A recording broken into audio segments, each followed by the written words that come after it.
What a day! What a day, my friends. Dear Member of Parliament, dear Rahul Gandhi, Madame la Ministre, chère Brune Poisson, Monsieur le Ministre, cher Hubert Védrine, Monsieur le Ministre, cher Brice Lalonde, Your Excellencies, dear Ambassadors, dear Dean of PSIA, cher Arantxa, dear Professor Christophe Jaffrelot, dear guests, dear professors, dear students.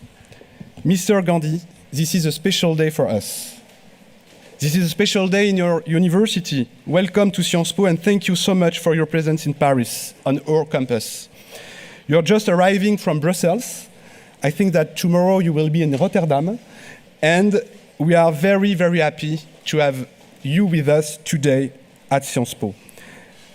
It's a great honor for me to welcome you to our university for this unique opportunity for a dialogue with our students and faculty. There is no need to say what an important Indian leader, and I must say a worldwide leader you are, and what role you have played for almost 20 years in the public arena.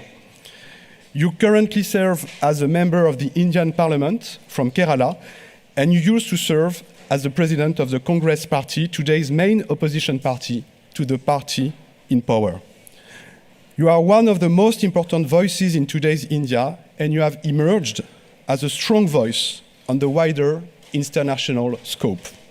And I have to say, I must admit that I'm also very impressed by your 25 million followers on X, formerly Twitter. Thank you for coming to Sciences Po at this very specific moment of time. We are very much aware of everything you went through in the last month. You are also visiting us on the eve of the G20 summit hosted in Delhi, while BRICS have just extended their network to 6 new countries. The key role of India grows every day, and we are delighted to offer our students the unique opportunity to listen to you and exchange with you, along with Professor Jaffrelot and Dean Gonzalez. My dear friends, again, Mr. Gandhi, thank you for choosing Sciences Po during your short visit to France. We all look forward to this 90 minutes with you. Thank you very much. Tani Ya Vad. Thank you.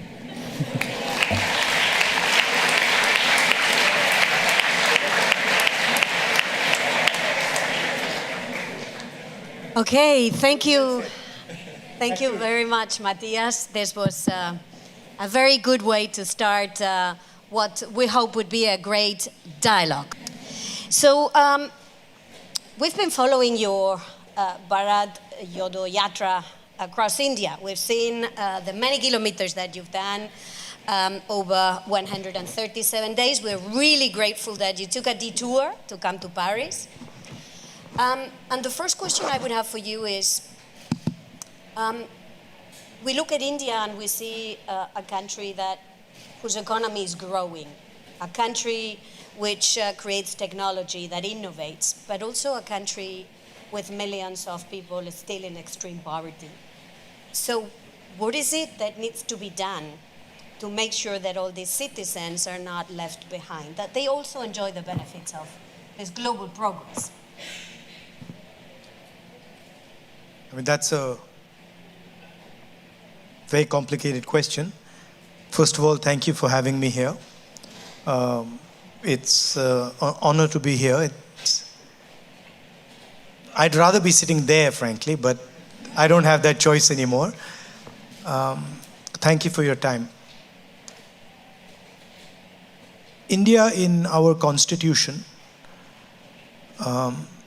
is defined as India, that is Bharat, a union of states. So these states, they have got together and formed India or Bharat. And the most important thing is that the voice of all the people who are included in these states is heard loud and clear, and no voice is crushed, intimidated, because I believe that India has an inherent wisdom, that it has a very long history, a long tradition. And my experience has been that regardless of whether people are poor or rich, they have a sense of what India should be doing and where it should be going. So to me, the first step is protecting that voice and making sure that the institutions, the structures that protect that voice are working and are defended. That's where the whole thing begins. And I state that because when we use words like democracy, what we are actually talking about is the voice of people. And listening effectively to that voice, allowing that voice expression is central to any success. And we've experienced that.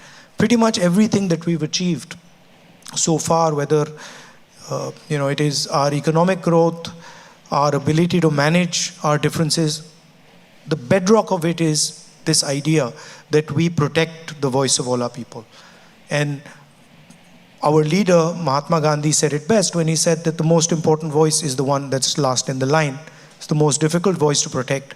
And a nation that is doing that will succeed. Wow.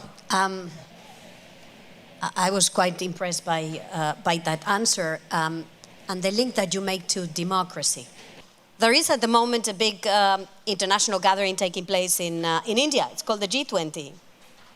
So on which side is India in international relations? At the end of the day, this is also a place where we study international affairs, right?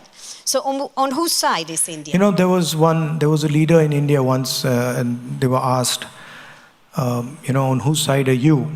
Do you lean left or do you lean right? And she said, no, we stand straight in the middle. So I don't, when you're dealing with a country the size of India, we have to have relationships with multiple different countries. And I think it's a simplification to say, whose side are you on? The blunt answer to that is we are on our own side. And as a nation, we act in our interest. And we do whatever suits us with regards to our interest. I don't think it's so black and white. Are you on this person's side or are you on that person's side? For a large country like ours, it becomes very difficult to come up with an answer for that. But we do have a strong view that voice and democracy are important. I'm sure many of my friends from India will understand this. This notion of, clear-cut black and white, this is not an Indian notion. Indian people, their basic architecture is designed to deal with much more complexity and much more nuance. So I don't necessarily buy you're either on this side or you're on this side. But I can see clearly that there is a problem, right? And that problem requires a solution. It's a global problem, and more than a global problem, it's a problem for India, it's a problem for Europe, and it's a problem for the United States. And frankly, it's a problem for all of you in this room, because you're going to have to deal with the problem. And the problem is that we have a planet today where the bulk of production, the bulk of manufacturing, the bulk of value addition is being done in China. And I'm not going to comment on whether that's a good thing or a bad thing. The Chinese have successfully competed against us and achieved it, right? There is a problem with, in my view, there is a problem with the way they do it. They produce, They're very good at producing. They produce the phone in my pocket. They produce the camera. But they do it in non-democratic, coercive conditions. And the problem is that for us, we need to think about production in a democratic environment, production in a non-coercive environment, and we need to be able to compete with them. Meaning, they don't need to give their population political freedom. They can just give them economic freedom and then become the center of production globally. We have to produce and compete with them, and we have to give our people political freedom and economic freedom. So that is really the challenge. I don't see it as, a confrontation with China. China has placed on the table a way of working, a way of production. And I think it is important for the United States, for India, for Europe, to place an alternative system, an alternative method on the table. And I think we owe it to, certainly we owe it to our population, and I think the French and the Europeans owe it to their population, because we are not going to be able to, manage our countries. We're not going to be able to give students like you jobs without doing that. So to me, it's an opportunity to say, can we produce in democratic structures, within democratic frameworks? Lady over there. Hi, can you hear me? Yeah. My name is Lydia Jayakumar. I want to ask about the violence against minorities in India, in particular because this is close to my heart, violence, caste atrocities in India. Every day we hear, people from the Dalit community killed or violence against them because they went to a wedding, because they went to the school, because they, things that are our rights, just because we're, accessing it, there's violence against people in the Dalit community. What do you think needs to be done? Because it's societal, but it's also institutional, and it seems like there is no answer to it and there is no help from it. So. No, I think it needs to be combated. I think it requires a political imagination, and I think it is very important that it is done. What the BJP and the RSS are trying to do, the heart of what they're trying to do, is trying to stop the expression, the participation of lower castes, other backward castes, tribals, and minority communities. And for me, in India, where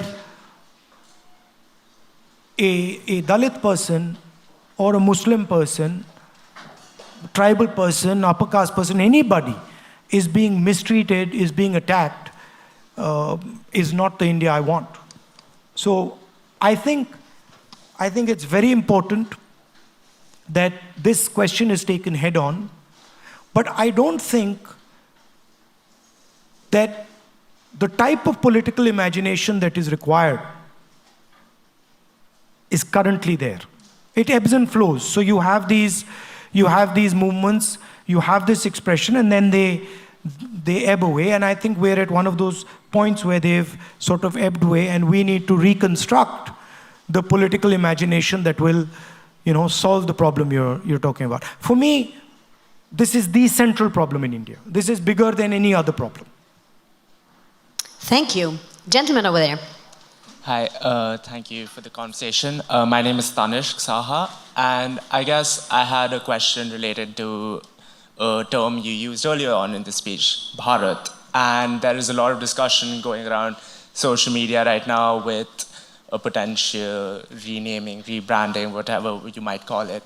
But does this kind of change of a more popular name? We all know India has been named Bharat since its inception, but is there a point or some value to be derived in changing this name in the international perspective, in the weight we can bring to discussions, to be on our own side as you speak? Well, the Constitution actually uses both names, right? So the line in the Constitution is the line I started with. India, that is Bharat, is a union of states. So I don't really see a problem there. Both words are perfectly acceptable. But I think maybe we irritated the government a little bit because we named our coalition India, so that got them all heated up. And now they've decided to change the name of the country. I mean, you know how these things are. I mean, we could always give our coalition a second name as well. So, I don't think it'll solve the purpose. But people act in strange ways. What do you think about it? I personally believe it might not be the best thing to focus on right now, especially given that the country is at the lens, it's at the focus of this big summit that's taking place. World leaders are there to discuss so many different issues. Personally, I found that it could have been something that could be tabled for a later moment if it was necessary, and I don't know, focus about issues inside and other issues. You're right, but there is something deeper that is going on, which is that people who want to change the name of anything are basically trying to deny history, right? The fact of the matter is, whether we like it or we don't like it, we have a history. We were ruled by the British, we fought the British, we defeated the British, right? I'm sure the English don't like it, but English is spoken by more Indians than English people. It's our language, more than theirs. Right?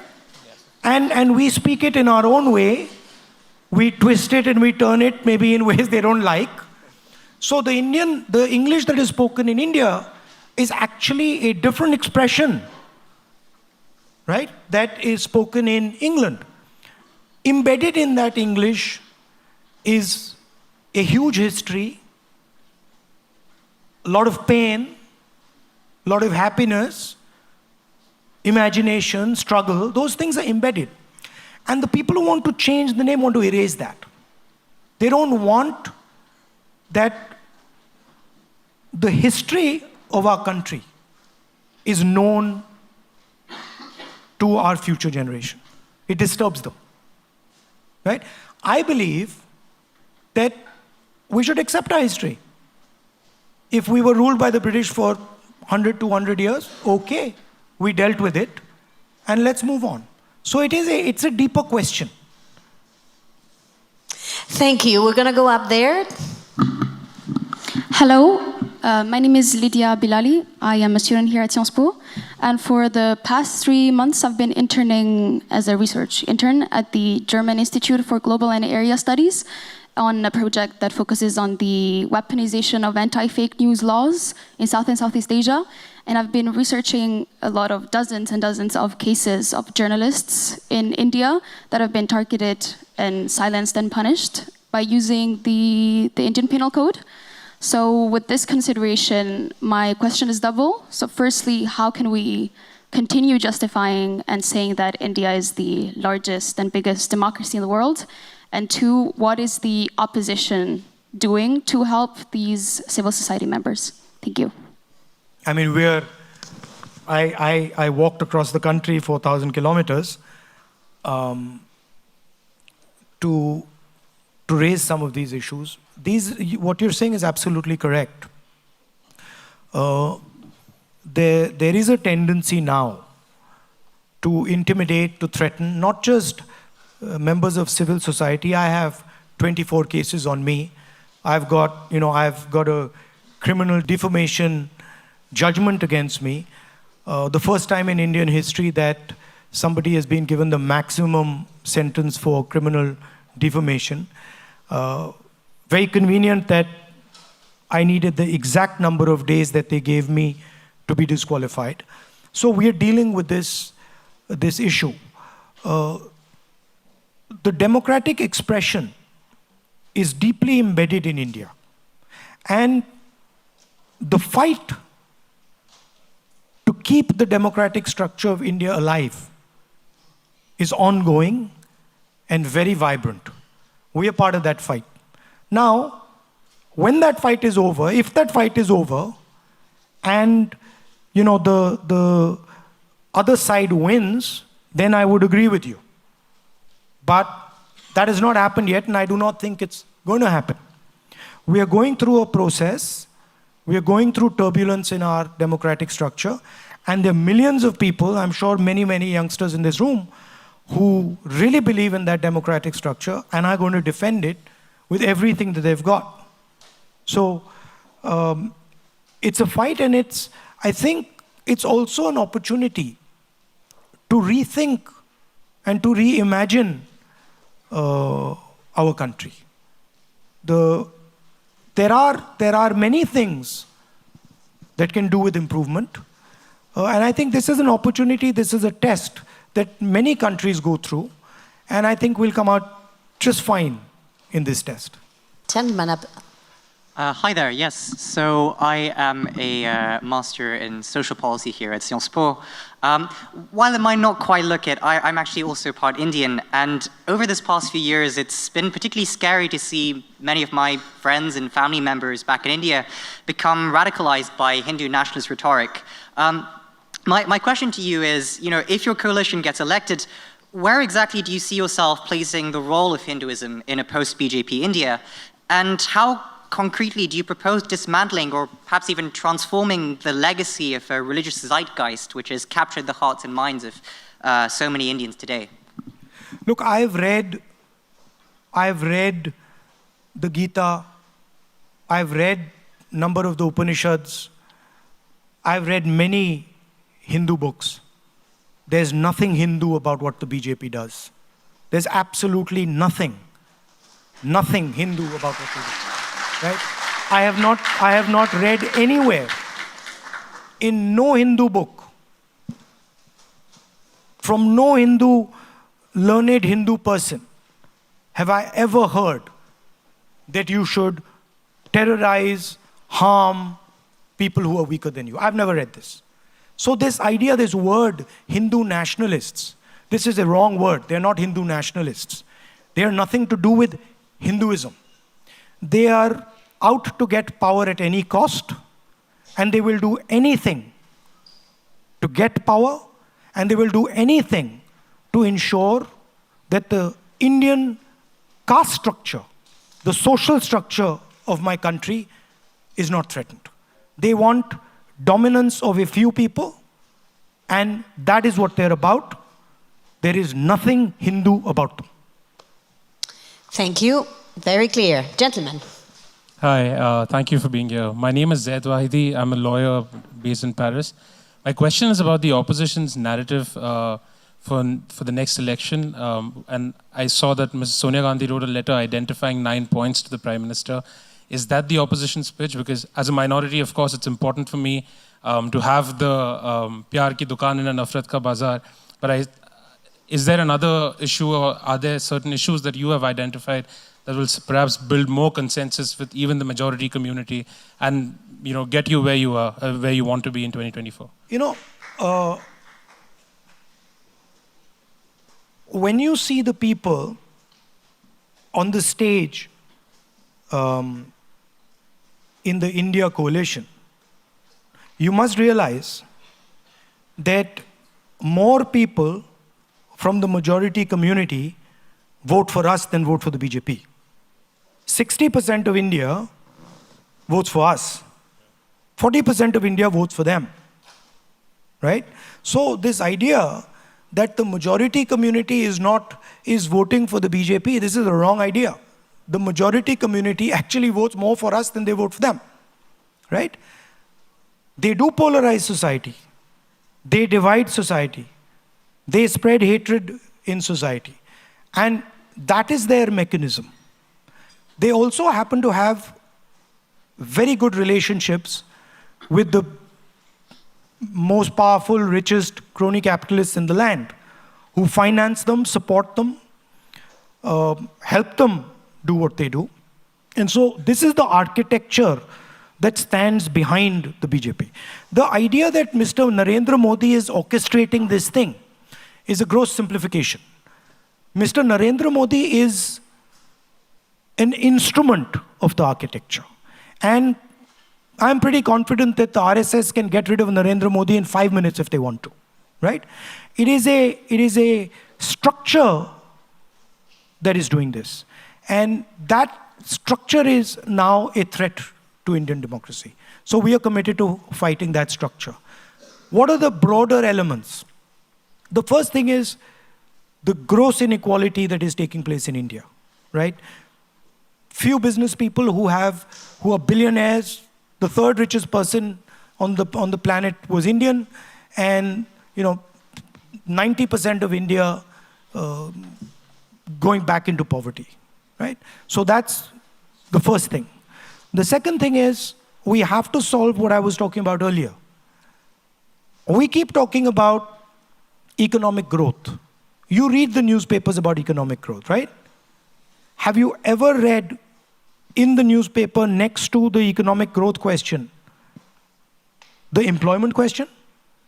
Has anybody in the newspaper said, wait a minute, we are growing at 7%, 8%, but we have the highest unemployment rate in 40 years? That's a much more interesting question to me. Because we can grow at 9% and give none of you jobs. Right? That's what's happening. Right? So that's the second big question. And the third question that is very close to my heart is the large mass, the real power of India is in the lower castes, the other backward castes, these communities. And they are not given any space in the governance of India. They're not given any space in corporate India. They're not given any space anywhere. And that to me is a crime. So those would be the central thrusts of how we would think about it. The final thing I would say is that one way to look at India is that it is making a transition from rural to urban. And the largest migration of people from rural to urban in human history ever is taking place in India and China. Right? And if we're going to be making this transition, this is a frightening transition for a lot of people. So we need to give them the basic minimum architecture to make this transition safely. What does that mean? That we spend a serious amount of money on education. We spend a serious amount of money on healthcare. That government does not abrogate responsibility for healthcare and education. And that we provide a minimum floor where India commits to all its people that no matter what happens, you can simply not go below that floor. We will give you a minimum income below which no matter what happens, you're not going to go. But, when I talk to students, especially the Indian students here, and the students who are not from India, the injustice that the caste system in India does, the pain and trauma that the caste system in India causes is beyond anything I know anywhere else in the world. And so I see my politics as challenging the idea that there should be this caste order in India, that there should be this permanent hierarchy in India, and that some people, should have access to all the institutions, all the structures, and other people should just live a life of poverty and misery. So this would be the framework that the Indian coalition would be talking about and thinking about. Thank you. Gentleman over there. Thank you, ma'am. And by the way, when I said minimum floor, I didn't only mean financial floor. So I think the idea that 200 million people can feel uncomfortable in India today, or Sikhs can feel uncomfortable in India today, I think that is a matter of shame for us. And I think that needs to be corrected. And there are minorities who feel that way. There are lower caste people who feel that way. There are women who feel that way. And so we are very strongly committed to this.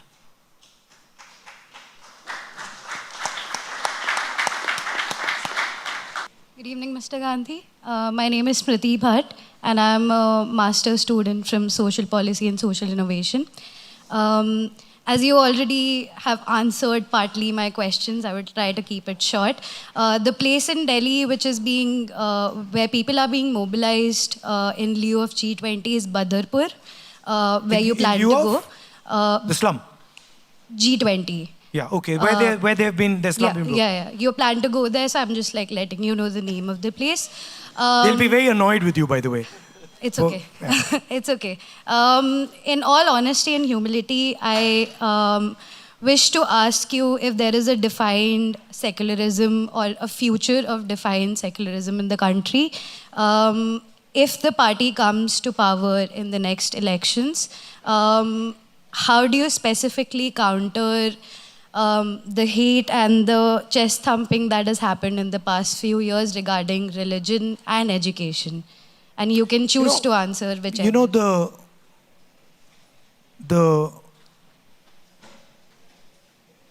literally, if the Prime Minister tomorrow morning was to decide there would be no chest thumping and no violence in India, it would stop. It is the direction that the leadership of the country gives, the imagination that the leadership of a country gives, that shapes people. The feeling right now is that you can do whatever you want and nothing's going to happen to you, right? The moment the feeling becomes that there are going to be consequences to attacking someone, consequences to beating up someone, that behavior will change instantly, I guarantee you, right? That doesn't resolve the earlier question about institutions, which is this sort of disease that has now entered the Indian institutional framework, where the neutrality of those institutions has gone out of the window. And I think there, frankly, we will have to make examples of people.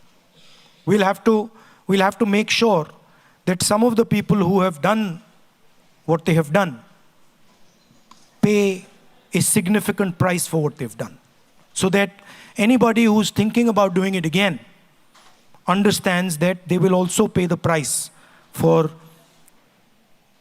attacking the soul of India.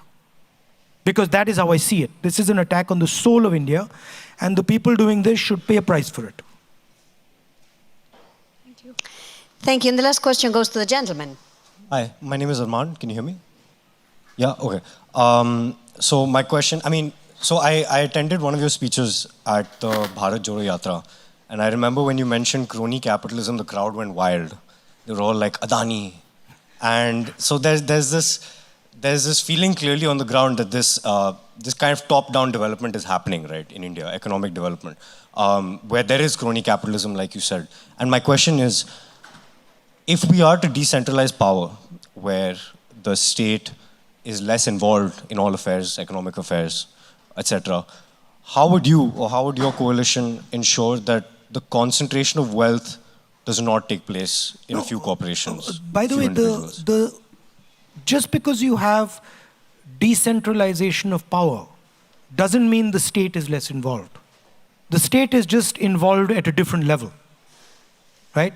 But the state is still involved. The center is not involved. So for example, if you go to Kerala, I'll give you an example. I'm the member of Parliament of Kerala. If I want to take any decision in my constituency, I have to speak to the local body people. I can't just as a member of Parliament suddenly say, I now am deciding to do this. They'll come to me and say, how did you do that? You have to have a conversation with us. So it roots you very quickly, because they can charge me a price. They can send me the bill, right? So decentralization does not mean that that the state is walking away. The state is just coming in a different level, right? So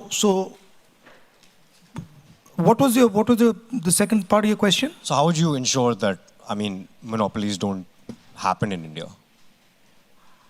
look, what you're having in India today with Mr. Adani is so blatant and it's completely so over the top, right? I don't think there's any other place where this is going on. The gentleman is in, pretty much every single business, right? As people know, he's manipulating, he's sending money out of India.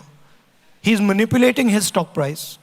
He's using that money to buy Indian assets. It's a big circle, And part of the reason the Prime Minister suddenly got so excited about this Bharat issue is because of the Adani story. Everybody knows it, we know it, that there are very close linkages between the Prime Minister and Mr. Adani. The documentation is available, right? And he's not going to get away with it. Eventually, he's going to be held accountable for it. So it is so over the top that it's completely ridiculous. However, you can have policy structures that seriously affect how you distribute income. I'll give you an example. The GST, right, is a tax on small and medium businesses. Small and medium business has to hire an accountant, has to go through a whole process, which costs him relatively much more than it costs Mr. Adani, right? Demonetization is an assault on small businesses. Demonetization wasn't about black money.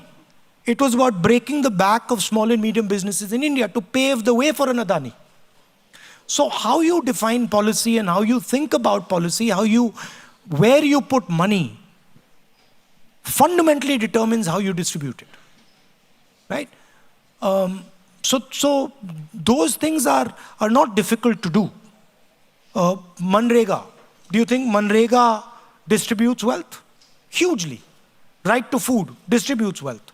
Supporting small and medium businesses distributes wealth. Developing skills distributes wealth. Destroying small and medium businesses concentrates wealth. GST applied the way it is concentrates wealth. What you did during COVID concentrates wealth. Giving a free pass to every large business guy and forgiving their loans and not forgiving the loans of farmers concentrates wealth. So what you do is very clear. It's not complicated. And we have a history of doing it.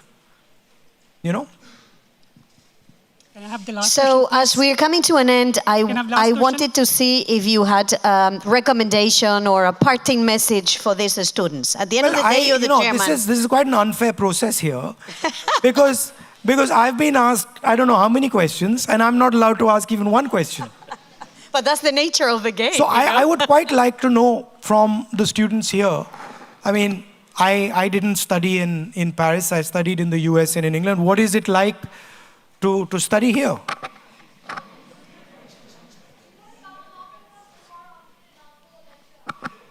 No, but I'm going for dinner this evening, I believe. You can come with us for dinner this evening. I would really ask you now to give a huge applause to our guest speaker.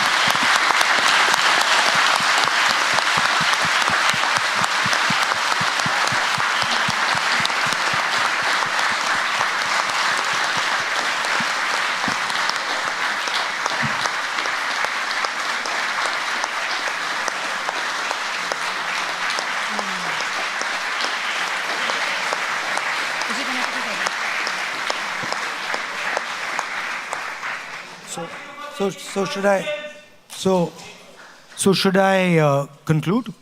I think Do you want to know about riots? I think we have concluded, yes. I'll just say 2 words. Please. So just to finish and not to drag it on too long, I see a lot of Indian students here, and I also see a lot of French students, European students, and students from all over the world.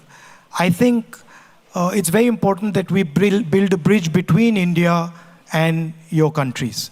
And I would like to invite as many of you as possible to come to India. Of course, the Indian people come all the time, but the people who are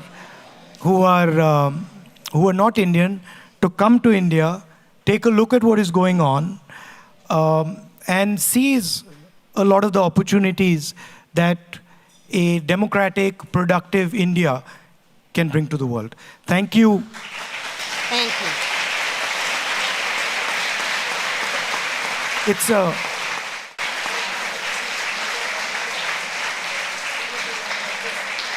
It's a chaotic and fun place. So do come. And if there's anything we can help you with, especially the Indian students, please let us know. I'm happy to come and try your restaurant with you if you want. Thank you.